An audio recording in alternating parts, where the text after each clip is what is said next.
Assalamualaikum warahmatullahi wabarakatuh. Selamat datang di channel Candi Ireng, tempat di mana kisah-kisah gelap, misteri, dan cerita penuh makna tersembunyi di balik bayang-bayang kehidupan. Di sini, kita tidak hanya mendengar cerita, tapi juga menyelami sisi lain dari dunia yang jarang terlihat, tentang pilihan, konsekuensi, dan hal-hal yang tak selalu bisa dijelaskan dengan logika. Jadi, siapkan diri kalian, tenangkan pikiran, dan jangan lupa berdoa sebelum mendengarkan. Karena siapa tahu, apa yang kalian dengar malam ini pernah benar-benar terjadi. Selamat mendengarkan. Kabut tipis turun perlahan menyelimuti kawasan kaki Dieng pagi itu. Udara dingin menusuk kulit, membuat siapapun yang datang harus merapatkan jaketnya. Jalanan menuju kios oleh-oleh khas Dieng mulai ramai oleh wisatawan yang baru turun dari pegunungan. Di salah satu sisi jalan, berdiri sebuah kios sederhana beratapkan terpal biru. Meja kayu panjang di depannya dipenuhi karung-karung kentang hasil panen petani sekitar. Di sanalah Tono, 25 tahun, dan istrinya, Rini, 23 tahun, menggantungkan harapan hidup mereka. "Mas, susun yang ini di depan ya, yang bagus-bagus biar kelihatan segar," ujar Rini sambil mengelap kentang dengan kain kering. Tono mengangguk pelan, tangannya cekatan memindahkan kentang berukuran besar ke bagian depan. Meski sederhana, mereka selalu berusaha menampilkan dagangan sebaik mungkin. "Semoga hari ini lebih ramai," tambah Rini dengan senyum tipis, meski di matanya terselip kekhawatiran. Tono hanya membalas dengan anggukan kecil. Ia tak ingin memperlihatkan beban yang sebenarnya sedang ia rasakan. Karena kenyataannya, usaha mereka sedang tidak baik-baik saja. Tak jauh dari kios mereka, tepat di seberang jalan, berdiri kios yang jauh lebih besar dan mencolok. Papan kayu bertuliskan "Kentang Segar Dieng, Juninten" terpampang jelas di atasnya. Kios itu milik Juninten, 30 tahun. Berbeda dengan lapak Tono yang sederhana, kios Juninten tampak lebih rapi dan menarik. Kentang-kentangnya disusun dalam keranjang bambu yang bersih, bahkan beberapa sudah dikemas dalam plastik dengan label. Yang paling mencolok bukan itu, melainkan keramaian di depannya. "Bu, saya beli 2 kilo. Mas, yang besar ya. Tolong cepat, saya buru-buru." Suara pembeli saling bersahutan. Orang-orang berkerumun, hampir menutupi seluruh bagian depan kios. Sementara itu, di kios Tono, hanya ada angin dingin yang lewat. Rini memperhatikan ke arah seberang jalan. Matanya tak bisa menyembunyikan rasa iri. "Mas," katanya pelan. "Ya? Kenapa ya? Dari dulu sampai sekarang kita selalu kalah ramai sama Mbak Juninten." Pertanyaan itu menggantung di udara. Tono tidak langsung menjawab. Ia juga melihat ke arah kios seberang. Wajahnya tampak datar, tapi di dalam hatinya berkecamuk banyak hal. "Rezeki orang beda-beda, Rin," jawabnya akhirnya, pelan. Rini terdiam. Ia tahu jawaban itu hanya untuk menenangkan. Karena kenyataannya, perbedaan itu terlalu jauh. Menjelang siang, matahari mulai menembus kabut. Wisatawan semakin banyak berdatangan. Mobil dan motor berjejer di pinggir jalan. Namun tetap saja, tak banyak yang berhenti di kios Tono. Beberapa orang sempat melihat, tapi lalu berjalan lagi ke arah kios Juninten. Seorang ibu-ibu sempat mendekat. "Ini berapa, Mas?" 10.000 sekilo, Bu. Murah, masih segar dari kebun," jawab Tono cepat. Ibu itu mengangguk, memegang satu kentang, lalu melirik ke seberang. "Oh, di sana lebih ramai ya," katanya. Dan tanpa berkata apa-apa lagi, ia pergi. Langkahnya menuju kios Juninten. Rini menunduk pelan. Tangannya yang tadi sibuk merapikan kentang kini berhenti. Waktu berjalan lambat bagi mereka. Hingga sore hari, jumlah pembeli yang datang bisa dihitung dengan jari. Sementara di seberang, Juninten masih sibuk melayani pembeli. Sesekali wanita itu melirik ke arah kios Tono. Tatapannya sulit ditebak. Bukan senyum ramah, tapi juga bukan tatapan benci. Seperti seseorang yang merasa sudah menang. Menjelang petang, udara kembali dingin. Kabut mulai turun lagi. Tono mulai membereskan dagangan yang belum laku. Karung-karung kentang yang masih penuh diangkat kembali ke dalam. "Mas," suara Dini terdengar lirih. "Iya, hari ini cuma laku 3 kilo. Tono berhenti sejenak. Tangannya menggenggam karung lebih erat. 3 kilo. Itu bahkan tidak cukup untuk menutup biaya modal hari itu. "Ya, gak apa-apa," jawabnya, mencoba terdengar tenang. Tapi Rini tahu, suara itu tidak benar-benar kuat.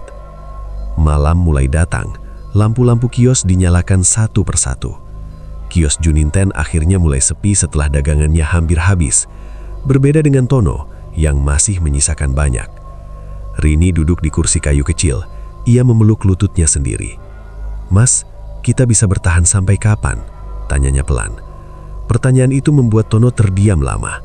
Ia melihat ke arah jalan yang mulai lenggang, melihat kios mereka yang sederhana, melihat sisa kentang yang belum terjual. Dan untuk pertama kalinya, ia merasa takut. Takut gagal, takut tidak bisa menafkahi, takut kehilangan semuanya. Namun ia tidak bisa menunjukkannya. Ia berjalan mendekati Rini lalu duduk di sampingnya. "Kita pasti bisa, Rin," katanya, berusaha meyakinkan. Rini menoleh, matanya sedikit berkaca-kaca. "Benarkah, Mas?" Tono mengangguk. "Selama kita usaha, pasti ada jalan." Kalimat itu terdengar sederhana, namun di dalam hatinya sendiri, Tono mulai meragukannya. Di kejauhan, Juninten menutup kiosnya.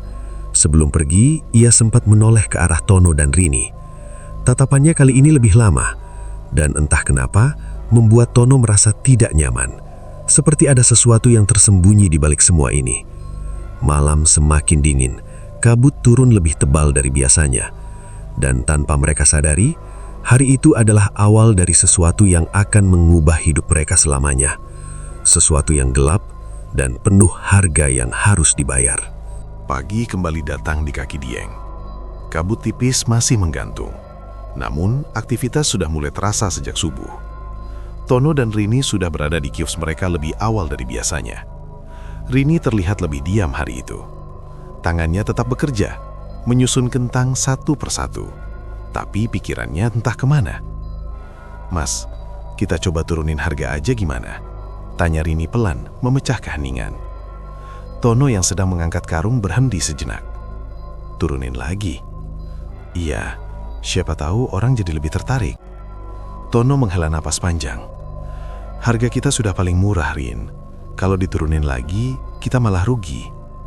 Rini terdiam. Ia tahu itu benar. Tapi ia juga tidak tahu harus berbuat apa lagi. Tak lama kemudian, kios-kios lain mulai buka, termasuk kios besar di seberang jalan. Juninten datang seperti biasa, mengenakan jaket tebal, rambutnya diikat rapi. Ia langsung menata dagangannya dengan cepat dan teratur. Belum sampai 1 jam, pembeli mulai berdatangan. Seperti hari-hari sebelumnya, selalu ramai, selalu penuh, dan selalu membuat hati Tono terasa semakin berat.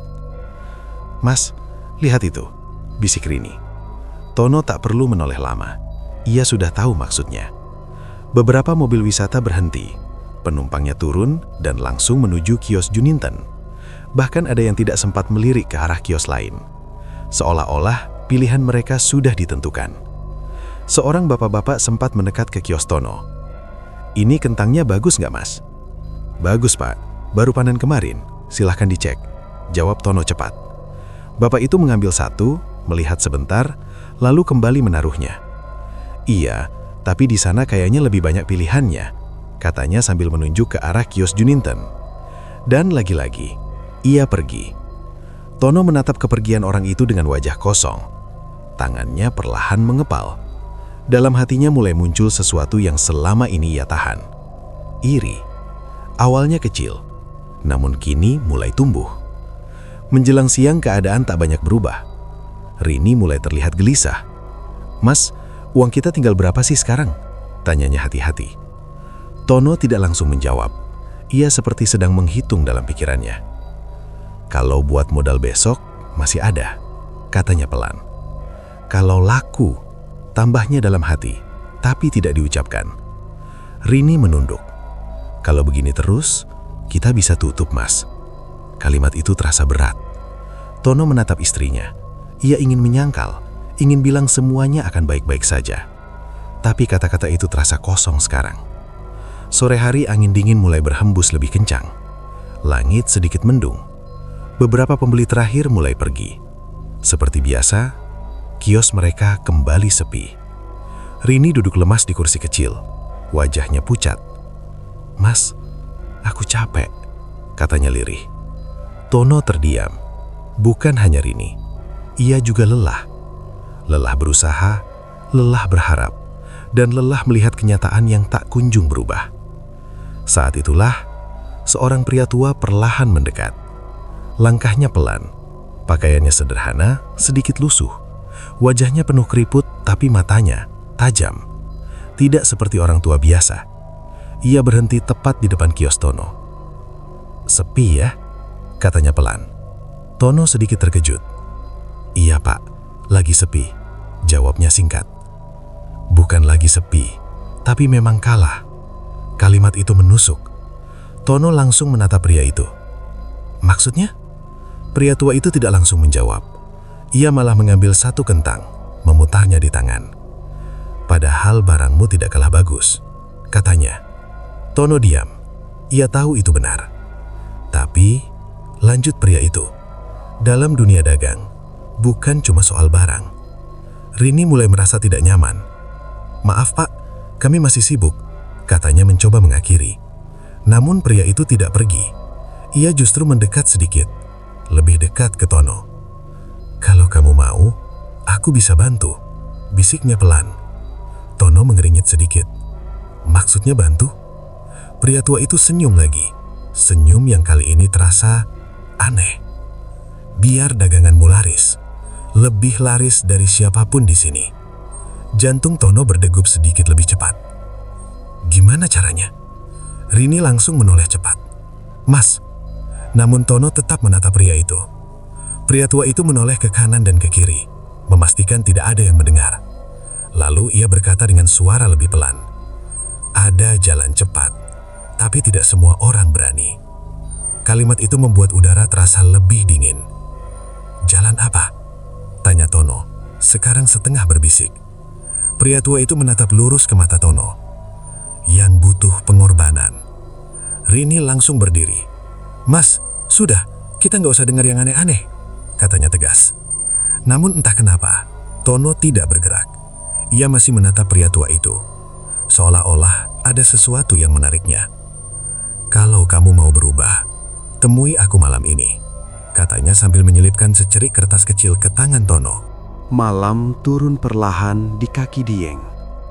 Kabut datang lebih tebal dari biasanya, menelan jalanan, kios-kios, bahkan cahaya lampu yang redup. Udara terasa lebih dingin, menusuk hingga ke tulang. Di dalam rumah kecil mereka, Rini duduk termenung di dekat jendela. Tangannya saling menggenggam, wajahnya penuh kecemasan. Sementara itu, Tono berdiri di sudut ruangan, menatap kertas kecil yang sejak sore tadi tak pernah lepas dari tangannya. Alamat itu terasa seperti memanggilnya. "Mas." Suara Rini memecah keheningan. Tono tidak langsung menoleh. "Kamu nggak serius kan mau ke sana?" Tono menarik napas panjang. "Aku cuma mau tahu saja, Rin," jawabnya pelan. "Cuma lihat." Rini langsung berdiri. "Mas, itu bukan hal baik. Dari awal aku sudah merasa nggak benar," katanya dengan suara bergetar. Tono akhirnya menoleh.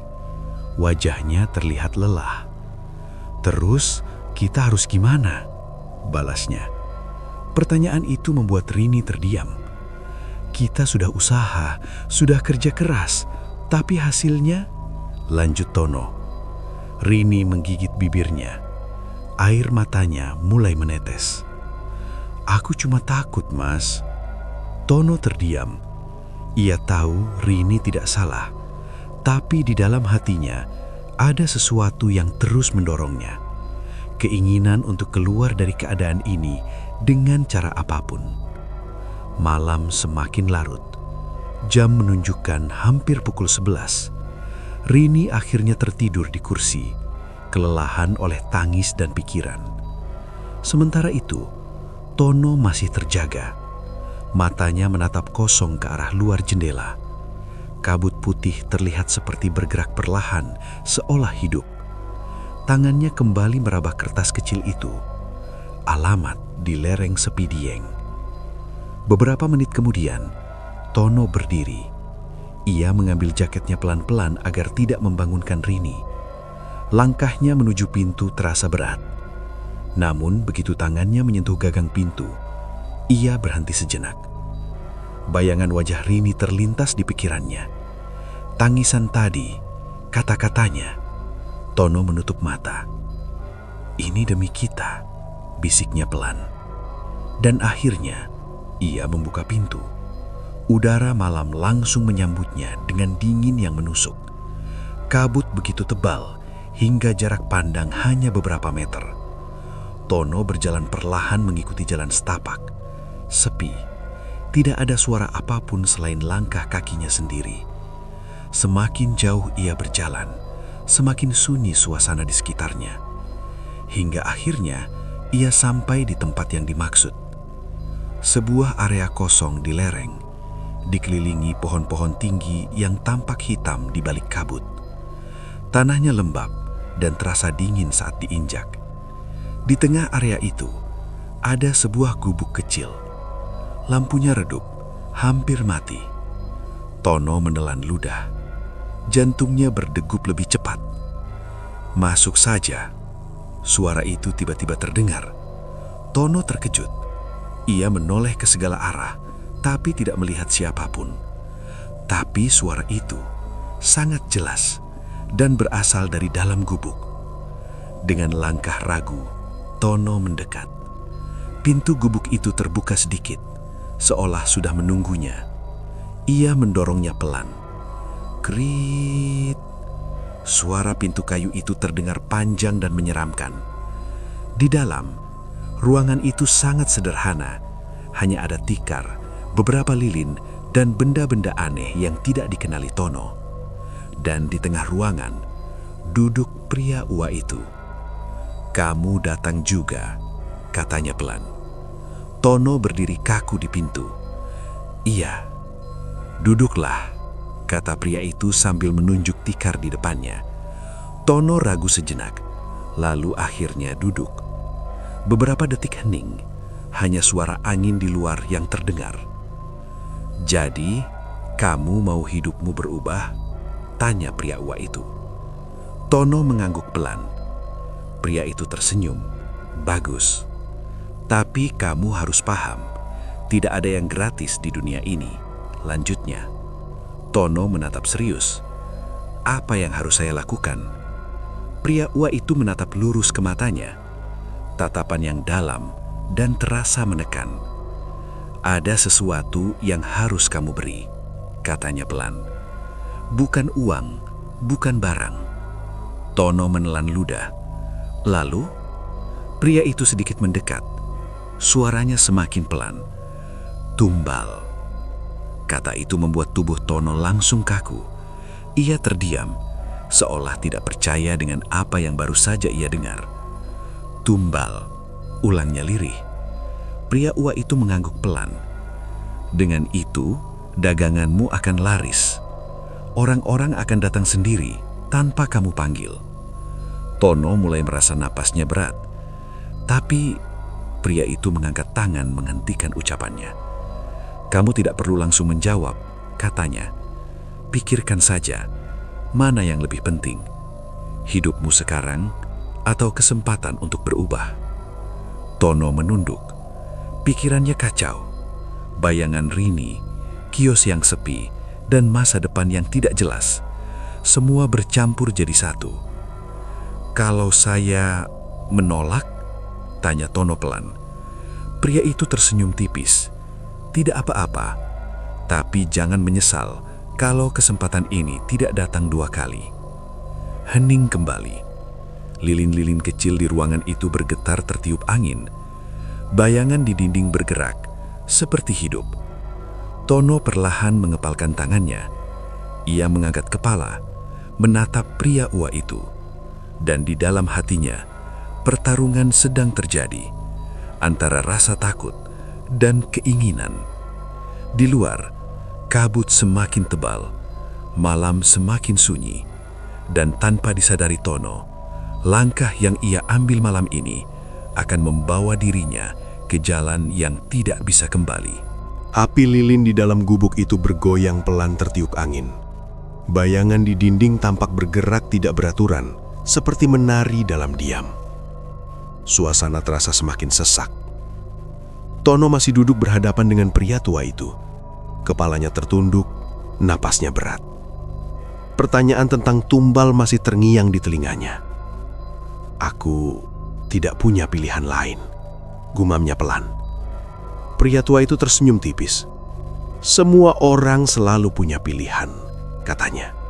"Hanya saja, tidak semua berani menanggung akibatnya." Tono mengangkat wajahnya. "Kalau saya setuju, apa yang harus saya lakukan?"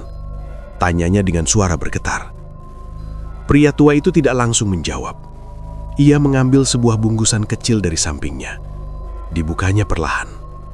Di dalamnya ada kain hitam, beberapa bunga layu, dan benda kecil seperti jimat. "Ini hanya awal," katanya. "Dengarkan baik-baik," lanjut pria tua itu dengan suara lebih serius. "Malam ini, kamu harus ikut ritual. Setelah itu, daganganmu akan mulai berubah." Tono menelan ludah. "Apa saya harus memberikan tumbal sekarang?" Pria tua itu menggeleng pelan. "Belum." Jawaban itu sedikit melegakan, tapi juga membuat Tono semakin takut. Ini baru ikatan awal. Tumbal akan datang setelahnya. Tono terdiam. Namun kali ini, ia tidak mundur. Keputusannya sudah bulat. Pria tua itu berdiri perlahan. "Ayo," katanya. Tono ikut berdiri. Mereka keluar dari gubuk. Di luar, kabut terasa lebih tebal. Bahkan cahaya bulan tidak terlihat sama sekali. Mereka berjalan menyusuri tanah lembab menuju area yang lebih terbuka. Di sana, Tono melihat sesuatu yang membuat bulu kuduknya berdiri. Sebuah lingkaran di tanah, dengan tanda-tanda aneh di sekelilingnya. Di tengah lingkaran itu, ada batu besar berwarna gelap. "Masuk ke dalam," perintah pria tua itu. Tono ragu, namun perlahan ia melangkah masuk ke lingkaran itu. Begitu kakinya melewati batas, tiba-tiba ia merasa dingin yang berbeda. Bukan dingin biasa, tapi dingin yang menusuk sampai ke dalam tubuh. "Jangan keluar sebelum selesai," kata pria tua itu. Tono mengangguk pelan. Pria tua itu mulai menggumamkan sesuatu. Bahasanya tidak jelas, bukan bahasa yang Tono kenal. Namun suaranya berat dan terasa menekan. Angin tiba-tiba berhembus lebih kencang. Kabut berputar di sekitar mereka. Tono mulai merasa pusing. Pandangan matanya berkunang-kunang. Ia mencoba berdiri tegak, tapi tubuhnya terasa lemas. "Tutup matamu," perintah pria tua itu. Tono menurut. Dalam gelap, ia mulai mendengar sesuatu. Suara bisikan. Pelan, tapi banyak. Seperti banyak orang berbicara bersamaan. Tono membuka mata. Namun, yang ia lihat bukan lagi tempat tadi. Ia seperti berada di tempat lain. Gelap, sepi, dan dingin. Di kejauhan, ada bayangan-bayangan berdiri. Tidak jelas bentuknya, tapi mereka seperti sedang melihat ke arah Tono. "Apa ini?" bisiknya gemetar. Tiba-tiba, salah satu bayangan itu bergerak mendekat. Langkahnya lambat, namun semakin dekat, bentuknya mulai terlihat. Wajahnya pucat, matanya kosong, dan senyumnya aneh. Tono mundur. "Siapa kamu?" Namun bayangan itu tidak menjawab. Ia hanya mendekat dan mendekat. Tiba-tiba, suara pria tua itu terdengar lagi. "Jangan takut, terima saja." Bayangan itu kini tepat di depan Tono, lalu mengangkat tangannya. Seketika, Tono merasakan sesuatu masuk ke dalam tubuhnya, seperti aliran dingin yang menyusup. Ia berteriak, "Ah!" Dan dalam sekejap, semuanya hilang. Tono terjatuh di tanah. Napasnya terengah-engah. Ia kembali berada di lingkaran tadi. Kabut masih tebal. Pria tua itu berdiri di depannya. "Sudah selesai," katanya pelan. Tono masih bergemetar. Apa itu tadi? Pria tua itu tersenyum tipis. "Sekarang kamu sudah terikat." Tono mencoba berdiri. Tubuhnya terasa ringan, tapi aneh. Seperti ada sesuatu yang berbeda di dalam dirinya. "Ingat," kata pria tua itu, "mulai besok, daganganmu akan berubah. Orang-orang akan datang. Tapi jangan lupa, kamu sudah membuat perjanjian." Tono hanya mengangguk lemah. Ia tidak tahu harus merasa senang atau takut. Malam itu, Tono pulang dengan langkah gontai. Sesampainya di rumah, Rini masih tertidur di kursi. Wajahnya tampak lelah. Tono berdiri lama menatap istrinya. Ada rasa bersalah, tapi juga harapan. "Aku melakukan ini untuk kita," bisiknya pelan. Pagi pun datang. Kabut mulai memudar. Tono dan Rini kembali membuka kios seperti biasa. Namun kali ini, ada sesuatu yang berbeda. Belum lama mereka membuka, ada pembeli datang. "Mas, beli 2 kilo ya?" Tono terkejut. Biasanya mereka harus menunggu lama. Tak lama kemudian, datang lagi 1, lalu 2, lalu semakin banyak. Rini menatap Tono dengan heran. "Mas, kok bisa?" Tono hanya senyum kecil. Namun di dalam hatinya, ada perasaan aneh. Karena cara orang-orang datang tidak seperti biasa. Mereka datang dengan cepat, seolah-olah sudah tahu harus membeli di sini. Di seberang jalan, Juninten memperhatikan. Wajahnya berubah, tatapannya tajam. Dan untuk pertama kalinya, kios Tono terlihat lebih ramai. Namun tanpa mereka sadari, apa yang datang dengan cepat tidak pernah benar-benar gratis. Pagi itu terasa berbeda dari biasanya. Kabut di kaki Dieng masih turun seperti biasa. Udara tetap dingin menusuk. Namun suasana di kios Tono dan Rini berubah drastis. Sejak pagi, pembeli sudah berdatangan tanpa henti. "Mas, 3 kilo ya? Yang besar-besar mas. Cepet ya, saya mau lanjut jalan." Suara-suara itu saling bersahutan. Rini bahkan sampai kewalahan melayani. "Mas, bantuin ini!" teriaknya sambil menimbang kentang. Tono dengan cepat mengambil karung, menimbang, dan menyerahkan ke pembeli.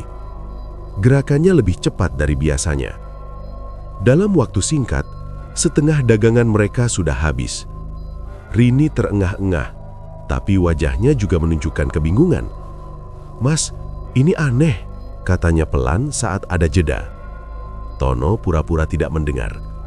"Alhamdulillah, rejeki," jawabnya singkat. Namun Rini tidak puas. "Bukan itu mas, ini terlalu cepat. Biasanya, 1 hari pun belum tentu laku 10 kilo. Sekarang, belum siang saja sudah hampir habis." Dan yang paling membuat Rini tidak tenang adalah cara pembeli datang. Mereka seperti terburu-buru. Beberapa bahkan tidak banyak bertanya.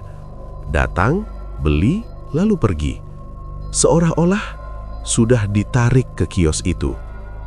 Rini memperhatikan salah satu pembeli, seorang ibu-ibu yang datang dengan wajah datar. "Ibu mau berapa kilo?" tanya Rini ramah. 2 kilo, jawabnya singkat. Tidak ada senyum, tidak ada tawar-menawar. Setelah membayar, ia langsung pergi tanpa menoleh lagi. Rini merinding. "Aneh," bisiknya. Di seberang jalan, Juninten berdiri di depan kiosnya. Hari itu, untuk pertama kalinya, kiosnya tidak seramai biasanya. Beberapa pembeli tampak ragu, bahkan ada yang berbalik arah menuju kios Tono. Juninten menyipitkan mata, tatapannya lurus ke arah Tono. Tono mencoba menghindari tatapan itu, namun entah kenapa, ia merasa seperti sedang diawasi. Menjelang siang, dagangan mereka hampir habis total. Rini duduk sebentar, mencoba mengatur napas. "Mas, Kita laku hampir semua. Tono mengangguk, namun ekspresinya tidak sepenuhnya bahagia. Karena di dalam dirinya, ia mulai merasakan sesuatu. Tubuhnya terasa dingin, bukan karena udara, tapi seperti ada hawa lain yang mengikuti. Hari itu mereka pulang lebih awal. Karung-karung kosong dibawa pulang. Untuk pertama kalinya, mereka membawa uang lebih banyak. Di rumah, Rini menghitung hasil penjualan dengan mata berbinar. "Mas, ini cukup buat modal beberapa hari ke depan," katanya senang. Namun saat menoleh, ia melihat Tono duduk diam, menatap kosong. "Mas," panggilnya. Tono tersentak. "Iya? Kok malah diam? Harusnya senang dong." Tono memaksakan senyum. "Iya, senang kok." Namun Rini tidak yakin. Ia mulai memperhatikan suaminya lebih dalam. Dan ia sadar, sejak beberapa hari terakhir, Tono berubah. Malam itu, saat Rini mencoba tidur, ia mendengar sesuatu. Pintu rumah terbuka pelan. Krit! Rini membuka mata, melihat ke arah pintu. Tono keluar, pelan seperti tidak ingin ketahuan. Rini duduk perlahan, jantungnya berdegup lebih cepat. "Mas mau kemana malam-malam?" gumamnya. Ia ragu sejenak, namun rasa penasaran dan kekhawatiran lebih besar. Rini bangkit, memakai jaketnya pelan, lalu mengikuti Tono. Di luar, kabut malam lebih tebal dari biasanya. Jalanan sepi, hanya suara langkah kaki Tono di depan. Rini menjaga jarak, berjalan pelan agar tidak ketahuan. Namun semakin jauh mereka berjalan, Rini mulai merasa tidak nyaman. Tono tidak menuju pasar, tidak juga ke rumah siapapun. Ia berjalan ke arah lereng, tempat yang sepi. "Mas, jangan ke sana," bisik Rini ketakutan. Namun Tono terus berjalan, seolah-olah sudah tahu tujuan. Rini semakin ragu, namun ia tetap mengikuti. Hingga akhirnya, ia melihat sesuatu. Di kejauhan, ada cahaya redup, seperti dari lilin. Tono berjalan ke arah itu, dan berhenti. Rini bersembunyi di balik pohon. Ia mengintip perlahan. Apa yang ia lihat membuat tubuhnya langsung gemetar. Tono berdiri di tengah sebuah lingkaran aneh. Tanahnya dipenuhi tanda-tanda yang tidak ia mengerti. Di depannya berdiri pria tua itu. "Mas," bisik Rini dengan suara hampir tidak terdengar. Air matanya mulai jatuh. Pria tua itu mulai menggumamkan sesuatu. Suara aneh, tidak seperti doa biasa. Angin tiba-tiba berhembus kencang, kabut berputar, dan Tono hanya berdiri diam. Rini menutup mulutnya. Ia takut berteriak, takut sesuatu terjadi. Namun di saat itulah, Tono mengangkat kepalanya. Wajahnya terlihat berbeda. Matanya kosong. Rini mundur perlahan. Air matanya tidak berhenti mengalir. "Mas, kamu ngapain?" bisiknya. Saat itu juga, pria tua itu tiba-tiba menoleh, langsung ke arah Rini. Tatapannya tajam, seolah-olah tahu ada yang mengintai. Rini terkejut. Ia langsung mundur lebih jauh. Jantungnya berdegup cepat. Namun sebelum ia pergi, ia mendengar satu kalimat. Perjanjian sudah dimulai. Rini langsung berbalik, berlari, tanpa berani menoleh lagi. Malam itu, Rini tidak tidur. Ia duduk di sudut rumah, menunggu Tono pulang, dengan perasaan takut dan satu pertanyaan besar di kepalanya. Apa sebenarnya yang telah dilakukan suaminya? Dan tanpa ia sadari, apa yang ia lihat malam itu baru permulaan dari sesuatu yang jauh lebih mengerikan. Pagi itu, kabut di kaki Dieng terasa lebih tebal dari biasanya. Udara dingin menyelimuti pasar kecil di dekat kios oleh-oleh, namun suasana tidak seramai biasanya. Ada yang berbeda. Beberapa orang tampak berbisik-bisik, Sebagian lagi hanya melirik-lirik tanpa berani bicara. Seolah-olah ada sesuatu yang sedang mereka rasakan, tapi tidak berani diungkapkan. Tono dan Rini kembali membuka kios mereka. Namun hari ini, Rini tidak lagi merasa senang seperti kemarin. Wajahnya pucat, matanya terlihat lelah karena semalaman tidak tidur. Ia terus melirik ke arah Tono. Sementara itu, Tono terlihat seperti biasa, terlalu biasa. Ia menyusun kentang, melayani pembeli, bahkan sesekali tersenyum.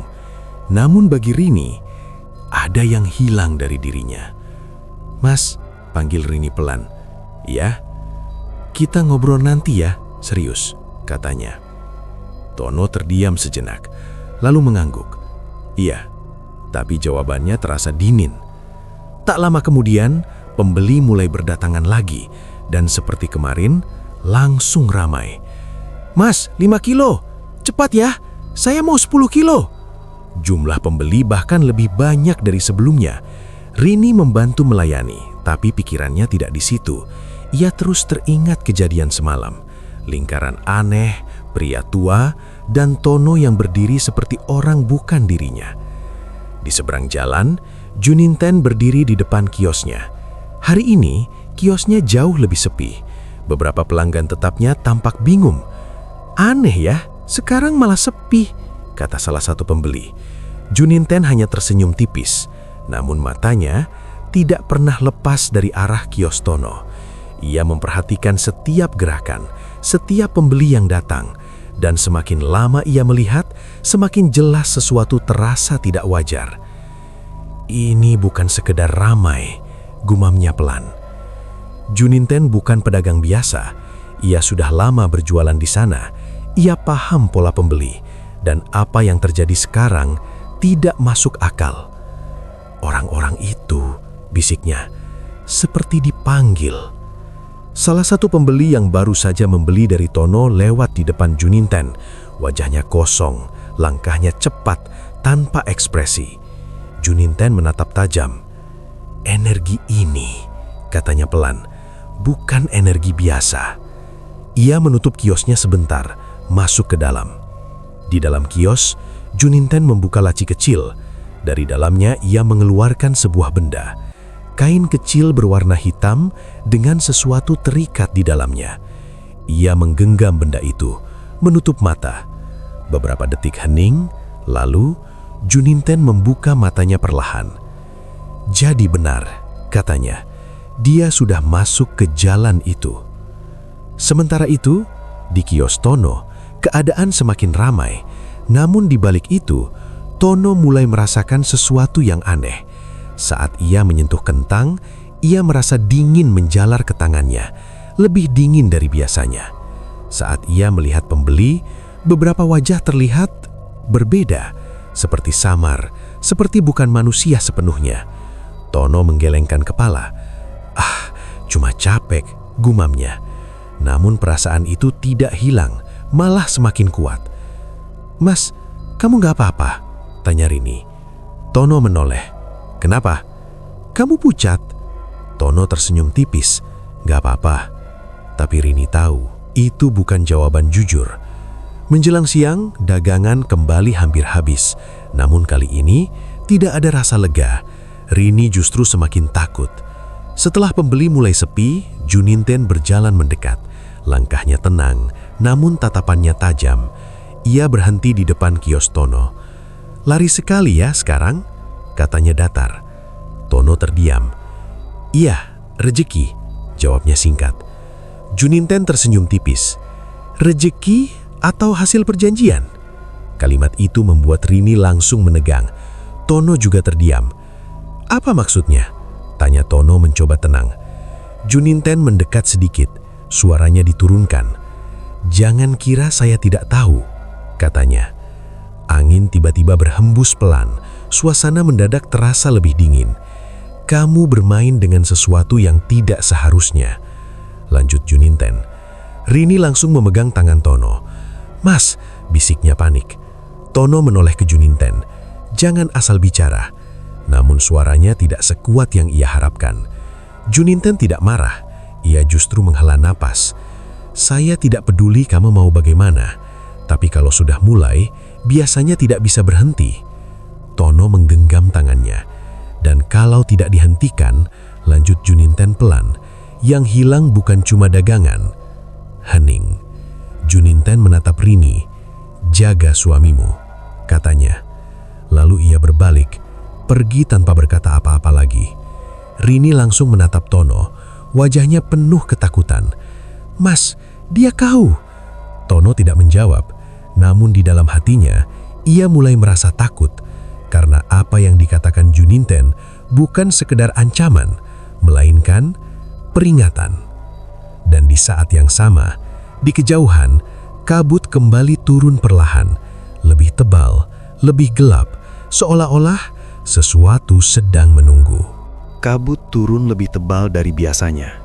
Bahkan matahari yang mulai naik pun hanya tampak samar di balik lapisan putih itu. Udara terasa lebih dingin, dan entah kenapa lebih sunyi. Beberapa pedagang terlihat berbisik-bisik. Wajah mereka tegang. Dengar nggak? Iya, katanya hilang dari semalam.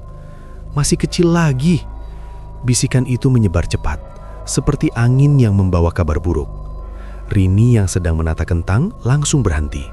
Mas, panggilnya pelan. Tono yang sedang mengangkat karung menoleh. Ada apa?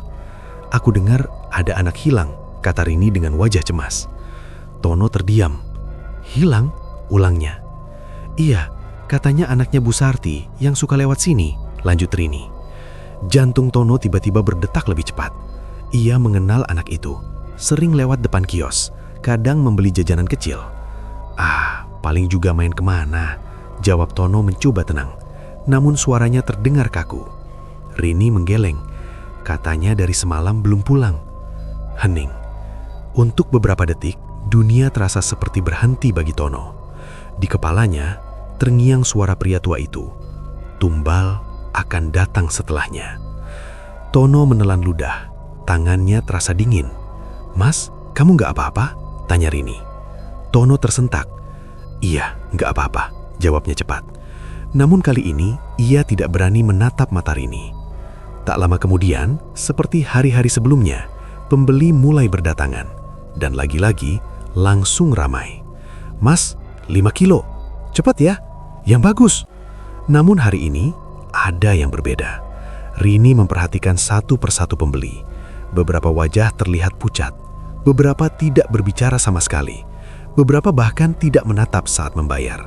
Seperti bukan diri mereka sendiri. Rini merinding. Ia mendekat ke Tono. Mas, kamu ngerasa nggak sih? Bisiknya. Apa? Tanya Tono singkat. Orang-orang ini aneh. Tono terdiam. Ia sebenarnya merasakan hal yang sama. Namun ia tidak ingin mengakuinya. Sudahlah, yang penting laku, katanya. Rini menatapnya. Jawaban itu tidak seperti Tono yang ia kenal. Di seberang jalan, Juninten berdiri diam. Hari itu, ia bahkan tidak membuka dagangannya sepenuhnya. Tatapannya hanya tertuju ke satu arah, kios Tono. Wajahnya serius, seolah-olah sedang memastikan sesuatu. Sudah mulai, gumamnya pelan. Menjelang siang, kabar tentang anak hilang semakin menyebar. Seorang wanita datang dengan wajah panik. Mas, lihat anak kecil lewat sini nggak? Tanyanya. Tono terdiam. Itu anaknya Bu Sarti, bisik Rini. Tono menggeleng pelan. Nggak lihat, Bu, jawabnya. Wanita itu langsung pergi dengan wajah hampir menangis. Rini menatap kepergian wanita itu. Dadanya terasa sesak. Mas, katanya pelan. Tono tidak menjawab. Mas, ini ada hubungannya nggak sama yang kamu lakukan? Tanya Rini dengan suara gemetar. Tono langsung menoleh cepat. Jangan ngomong sembarangan, katanya. Rini kaget. Itu pertama kalinya Tono berbicara setajam itu padanya. Namun Rini tidak mundur. Air matanya mulai jatuh. Aku lihat semuanya, Mas, malam itu, katanya lirih. Tono membeku. Kamu ke tempat itu. Kamu ikut ritual itu, lanjut Rini. Hening. Suara pasar seolah menjauh. Yang tersisa hanya mereka berdua. Apa yang kamu lakukan, Mas? Tanya Rini dengan suara pecah. Tono menunduk. Tangannya gemetar. Aku cuma ingin kita hidup lebih baik, jawabnya pelan. Dengan cara itu, balas Rini. Tono tidak bisa menjawab. Air mata Rini semakin deras. "Mas, itu bukan jalan yang benar," katanya. Tono mengangkat wajahnya.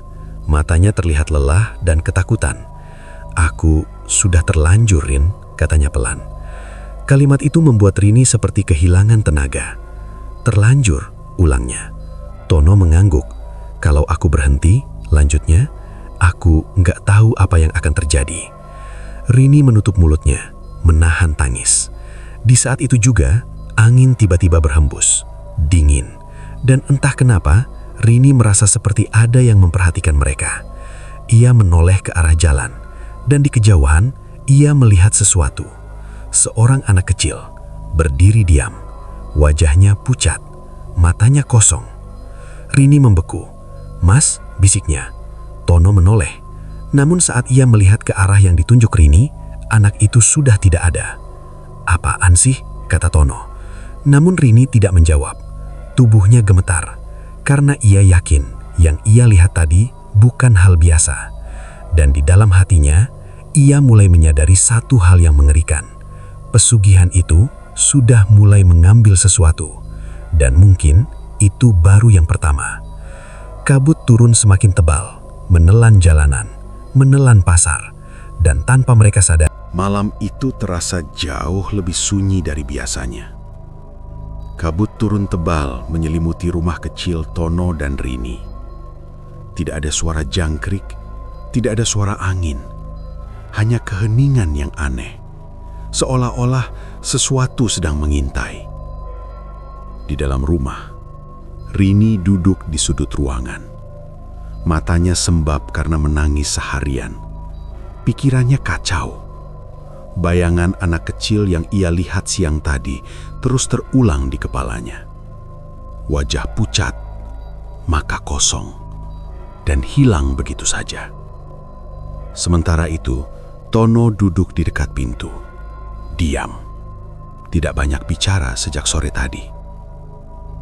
"Mas," suara Rini akhirnya memecah keheningan. Tono tidak langsung menjawab.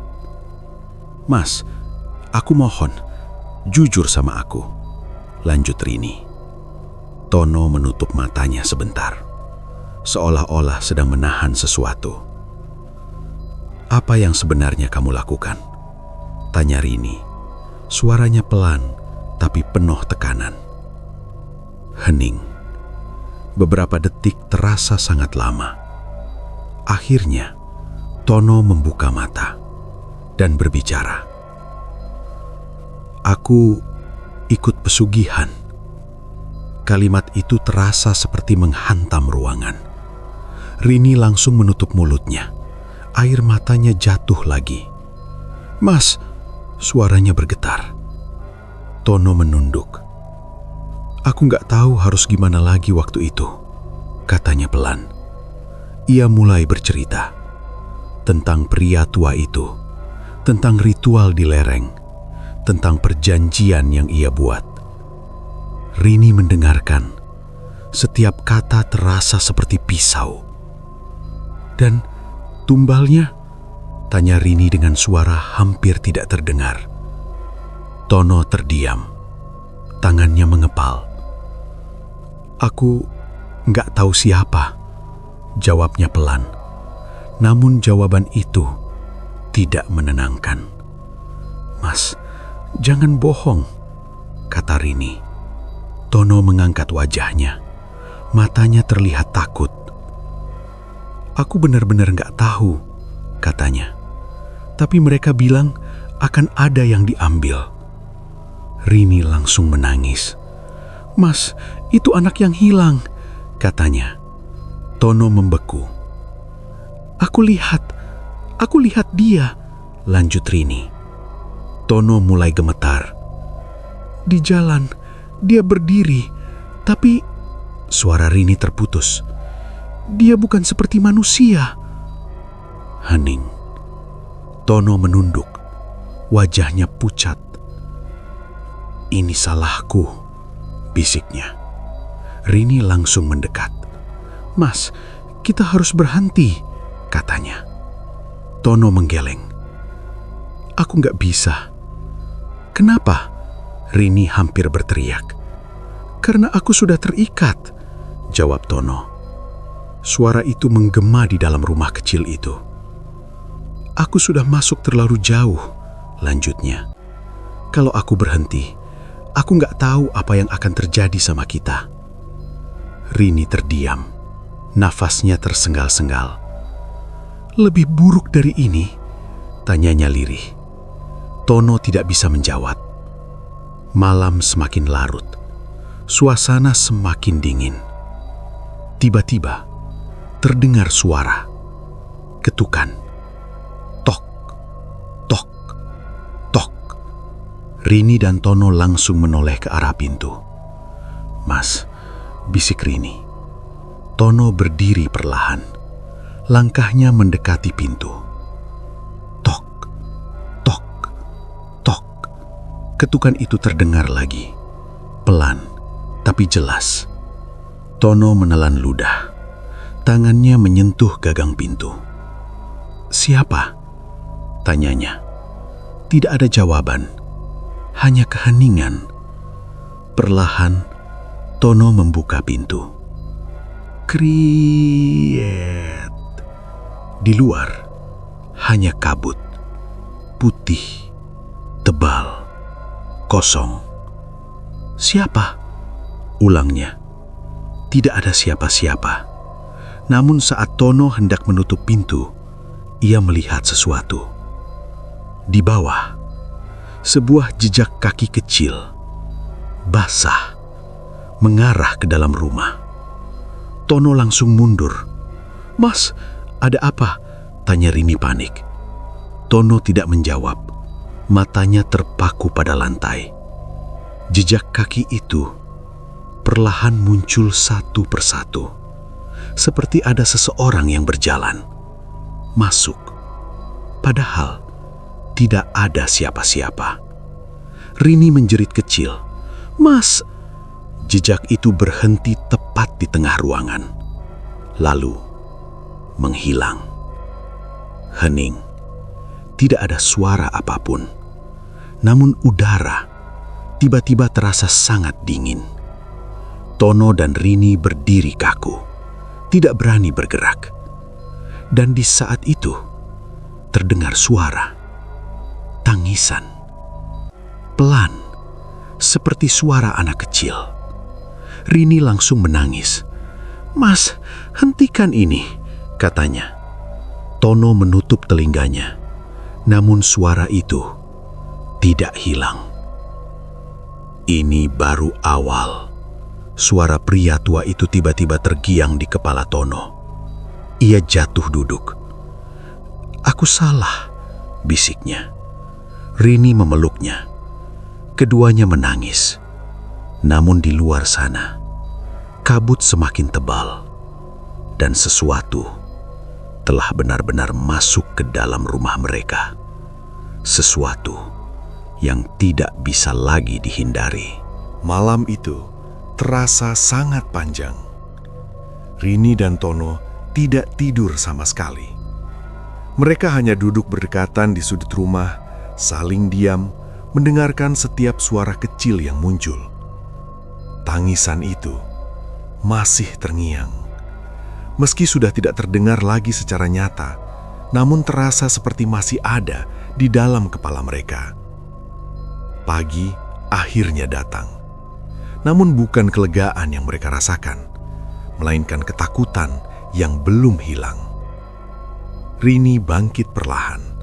Wajahnya pucat, matanya bengkak karena menangis semalaman. "Mas, kita jangan buka kios hari ini," katanya pelan. Tono terdiam. Ia menatap keluar jendela. Kabut masih menyelimuti seperti biasa. "Kalau kita nggak buka, kita makan apa?" jawabnya. Rini langsung menunduk. Ia tahu mereka tidak punya banyak pilihan. Akhirnya, mereka tetap pergi ke kios. Namun hari itu, segalanya terasa berbeda. Saat Tono membuka karung kentang, ia langsung terdiam. "Rin," panggilnya pelan. Rini mendekat. "Ada apa?" Saat melihat isi karung itu, Rini langsung mundur. Beberapa kentang membusuk. Bukan busuk biasa. Kulitnya menghitam, lembek, dan mengeluarkan bau tidak sedap. Padahal, kemarin semuanya masih segar. "Ini nggak mungkin," kata Rini gemetar.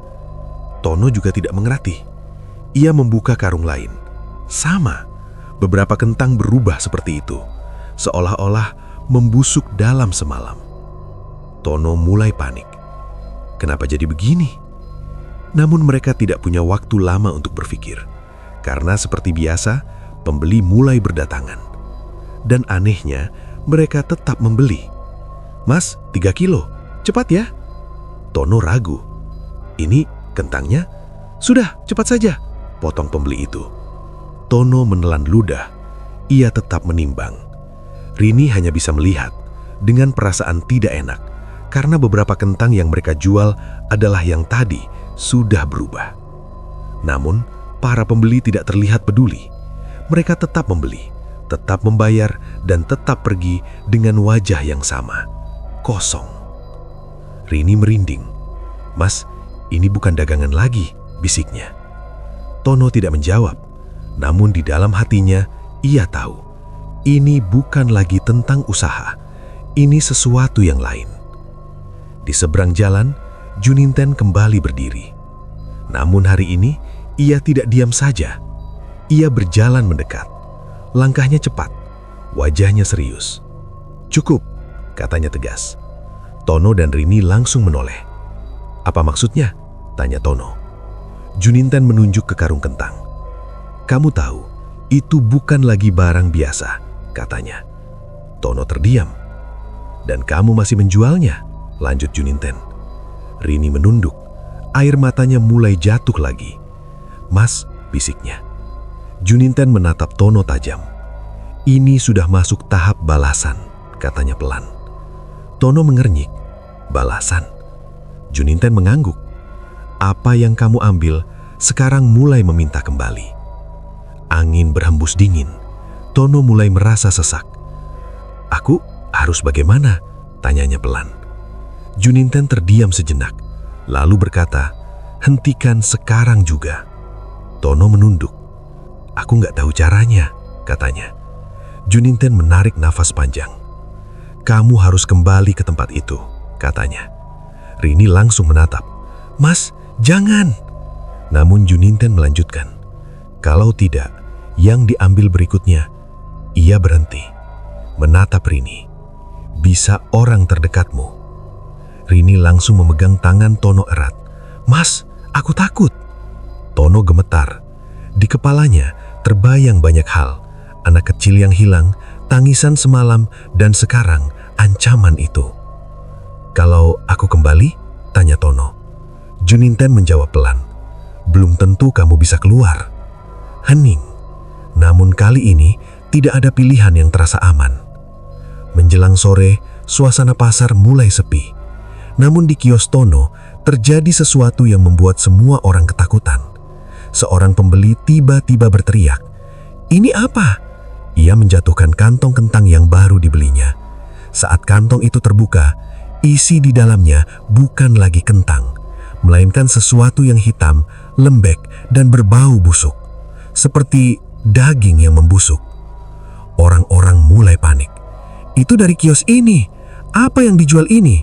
Menjijikkan." Keributan terjadi. Rini langsung menangis. Tono hanya bisa berdiri diam. Tubuhnya lemas. Karena akhirnya semua mulai terlihat jelas. Apa yang ia lakukan sudah keluar dari kendali. Dan balasan itu sudah benar-benar datang. Di kejauhan, kabut turun lebih cepat. Dan di antara keramaian yang mulai kacau, Tono merasa ada sesuatu yang berdiri di dekatnya. Ia menoleh perlahan, namun tidak ada siapa-siapa. Hanya perasaan dingin yang semakin kuat, seolah-olah sesuatu sedang menunggu. Dan kali ini bukan lagi sekedar peringatan, melainkan penagihan. Kabut di kaki Dieng menjadi semakin tebal. Bahkan lampu-lampu jalan tampak redup seperti tertelan oleh kegelapan. Suasana terasa sunyi, namun bukan sunyi yang menenangkan. melainkan sunyi yang menekan. Di dalam rumah kecil mereka, Rini duduk memeluk lututnya. Matanya sembab, wajahnya pucat. Sementara itu Tono berdiri di dekat pintu. Diam. Sejak kejadian di kios tadi sore, tidak ada lagi kata-kata yang keluar dari mulutnya. "Mas," suara Rini terdengar lirih. Tono tidak menoleh. "Jangan pergi," lanjut Rini. Namun Tono akhirnya berbicara. "Pelan. Aku harus pergi, Rin." Rini langsung menggeleng. Air matanya jatuh lagi. "Jangan, kita cari cara lain," katanya. Tono menutup matanya. "Ini salahku," ucapnya. "Kalau aku nggak selesaikan, ini nggak akan berhenti." Rini berdiri, mendekat, memegang tangan Tono erat. "Mas, aku nggak peduli dagangan, nggak peduli uang. Aku cuma mau kamu selamat." Tono menatap istrinya. Untuk beberapa detik, wajahnya kembali seperti dulu. Hangat, lembut. Namun perlahan, ekspresi itu memudar. "Aku janji akan kembali," katanya pelan. Rini menggeleng kuat. "Mas, jangan." Namun Tono melepaskan genggaman itu. Ia membuka pintu. Udara dingin langsung masuk. Kabut menyambutnya. Dan tanpa menoleh lagi, Tono melangkah pergi. Rini hanya bisa berdiri di ambang pintu, menangis. "Mas, pulang ya," bisiknya. Namun sosok Tono perlahan hilang di telan kabut. Perjalanan menuju lereng terasa lebih panjang malam itu. Setiap langkah terasa berat, namun Tono tidak berhenti.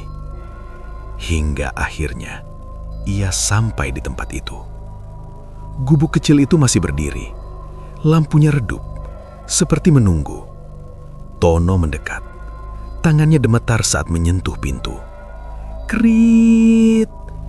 Pintu terbuka. Di dalam, pria tua itu sudah duduk. "Kamu kembali," katanya pelan. Tono masuk. Wajahnya pucat. "Aku mau menghentikan semuanya," katanya. Pria tua itu tersenyum tipis. "Tidak semudah itu," jawabnya. Tono mengepalkan tangan. "Apa yang harus aku lakukan?" Pria tua itu berdiri perlahan. "Setiap perjanjian harus dibayar," katanya. "Dan kamu sudah mulai membayar." Tono menelan ludah. Tapi belum selesai. Suasana menjadi dingin. Lebih dingin dari sebelumnya.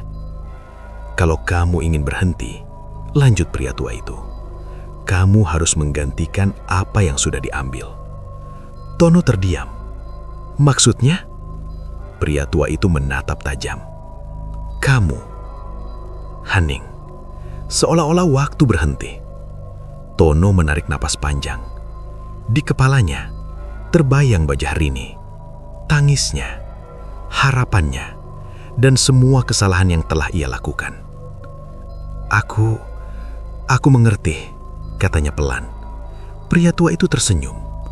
"Akhirnya kamu paham." Ia menunjuk ke arah luar, masuk ke dalam lingkaran itu. Tono berjalan keluar. Langkahnya pelan tapi pasti. Lingkaran itu masih ada. Tanda-tanda di tanah masih terlihat jelas. Ia masuk ke dalam. Angin langsung berhembus kencang. Kabut berputar. "Jangan keluar," suara pria tua itu terdengar. Tono berdiri di tengah. Matanya terpejam. "Aku lakukan ini untuk mengakhiri semuanya," bisiknya. Tiba-tiba, suara-suara muncul lagi. Bisikan, tangisan, jeritan. Bayangan-bayangan muncul di sekelilingnya. Dan di antara mereka, Tono melihat anak kecil itu. Wajahnya masih pucat, matanya kosong. Aku minta maaf," kata Tono dengan suara gemetar. Bayangan itu mendekat, lalu mengulurkan tangan.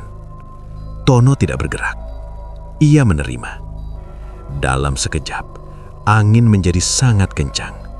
Kabut menutup semuanya. dan suara Tono menghilang. Keesokan paginya, kabar menyebar cepat.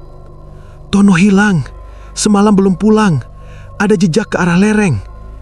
Orang-orang mulai mencari. Di dekat jurang, mereka menemukan sesuatu. Jejak kaki yang berhenti tepat di tepi. Tidak ada tubuh, tidak ada tanda lain. Hanya kehilangan. Rini datang, wajahnya hancur. "Mas," bisiknya. Ia jatuh terduduk, menangis. Namun jauh di dalam hatinya, ia tahu Tono tidak akan kembali. Beberapa hari kemudian, kios mereka tutup. Tidak ada yang berani menempatinya lagi. Sementara itu, Juniantin kembali berdagang seperti biasa. Namun kini, ia selalu menundukkan kepala sejenak sebelum membuka kios, berdoa. Karena ia tahu, apa yang terjadi pada Tono bukanlah sekedar cerita, melainkan peringatan bahwa kesuksesan yang instan selalu punya harga, dan terkadang harga itu adalah nyawa. Kabut kembali turun di kaki Dieng, menutup semua jejak, seolah-olah tidak pernah terjadi apa-apa. Namun bagi mereka yang tahu, cerita itu akan selalu hidup sebagai pengingat bahwa tidak semua jalan menuju keberhasilan layak untuk ditempuh. Itulah kisah yang bisa kita ambil malam ini. Sebuah cerita yang mengingatkan kita bahwa tidak semua jalan pintas membawa kebaikan, dan setiap keputusan selalu memiliki harga yang harus dibayar. Jika kalian suka dengan cerita seperti ini, jangan lupa dukung channel Candi Ireng dengan cara like, share, dan subscribe. Dan tuliskan di kolom komentar cerita apa yang ingin kalian dengar selanjutnya. Ingat, tetap berhati-hati dalam melangkah, karena tidak semua yang terlihat menguntungkan benar-benar membawa keselamatan. Saya pamit undur diri. Wassalamualaikum warahmatullahi wabarakatuh.